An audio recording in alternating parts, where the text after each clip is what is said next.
Subscribe करें Avadhnama news. Subscribe button पर click करें, फिर राइट साइड में बने बेल पर भी क्लिक करें ताकि आपको हमारे वीडियोस की नोटिफिकेशन मिलती रहे। पानी की कीमत अदा करने को मजबूर हैं वार्ड नंबर 66 के नागरिक। सीएम के शहर में मंडरा रहा जल जनित रोगों का खतरा। मामले में नगर आयुक्त ने कैमरे पर कुछ भी बोलने से मना करते हुए कहा कि समस्या का कराएंगे समाधान। जल ही जीवन है, लेकिन महानगरों में जल रूपी इस जीवन के लिए कीमत चुकाना एक मजबूरी बनती जा रही है। इस मजबूरी से गोरखपुर शहर भी अब अछूता नहीं रह गया है। गोरखपुर शहर की घनी आबादी के बीचों बीच में स्थित वार्ड नंबर 66 मुफ्तीपुर के मोहल्ला अस्करगंज में स्थानीय निवासियों द्वारा पानी खरीद कर पानी पीना एक मजबूरी बन गई है। आपको बताते चलें कि यहाँ शुद्ध पानी के लिए लगभग 15 वर्ष पहले एक मिनी ट्यूबवेल नगर निगम द्वारा लगाया गया था, जिससे अब पानी के साथ मिट्टी और बालू निकलने से पानी किसी तालाब के पानी जैसा लग रहा है। पीने के पानी की समस्या है, क्या मामला है? पानी में जो है बालू आ रहा है, गंदा पानी आ रहा है और इसीलिए जो है लोग खरीद के पी रहे हैं पानी में। दिक्कत बहुत ज़्यादा हो रही है। अच्छा, कब से है ये समस्या? कई दिनों से चल रही है समस्या, महीना हो गया है। पानी की समस्या बहुत दिनों से चल रही है। बहुत ज़्यादा मात्रा में जब भी मोटर चलाई तो पानी के साथ साथ बालू बहुत ज़्यादा मात्रा में आ रहा है, जिससे कि हमारे घर की मशीनें सब खराब हो रही हैं। तो हम लोग चाहते हैं समस्या का हल जल्दी से जल्दी कर दिया जाए। अच्छा, ये कब से है ये?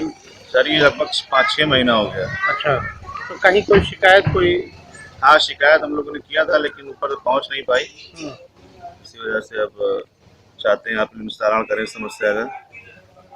यहाँ के स्थानीय पार्षद जियाउल इस्लाम का कहना है कि ट्यूबवेल ने अपनी आयु पूरी कर ली है और गंदे पानी की तमाम शिकायतों की वजह से इस ट्यूबवेल को बंद कर दिया गया है।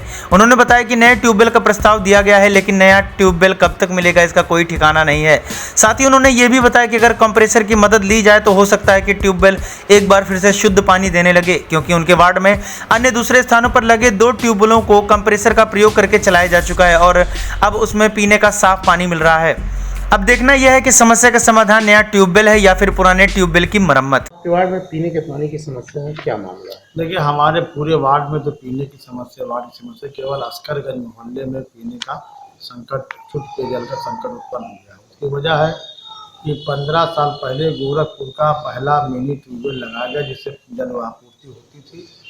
वो ट्यूबवेल अपनी लाइफ पूरी कर चुका है और उसके अंदर से कभी कभी बालू और मिट्टी उठा लेता है, जिसके नाते पाइपलाइन के अंदर बालू और मिट्टी चली जाती है और घरों के अंदर पहुंच जाती है, जिसके नाते लोगों को इससे तमाम कठिनाइयाँ उत्पन्न होने। लगातार नगर आयुक्त को लिखित सूचना देके जीएम जलकर को बनता को सूचना देकर के अवगत भी कराया गया कि उसके अंदर अगर कंप्रेसर चला दी जाए तो हो सकता है कि वो ट्यूबवेल फिर अपनी गति में आ जाए, मगर अभी तक नगर निगम के अधिकारी द्वारा लगातार लापरवाही की जा रही है और लिखित और मौखिक दोनों अवगत कराने के बावजूद अभी तक वहाँ कंप्रेसर नहीं लगाया जा सका, जिसके नाते क्षेत्रीय जनता को, खासतौर से अस्करगंज के मोहल्ले के लोगों को बहुत कठिनाई का सामना करना पड़ रहा है। अगर इसको लेकर नगर निगम प्रशासन को लोग कंप्रेसर नहीं लगाते हैं, उसकी व्यवस्था नहीं बनाते हैं, तो निश्चित तौर से हम इसके लिए आंदोलन के लिए बाध्य हैं।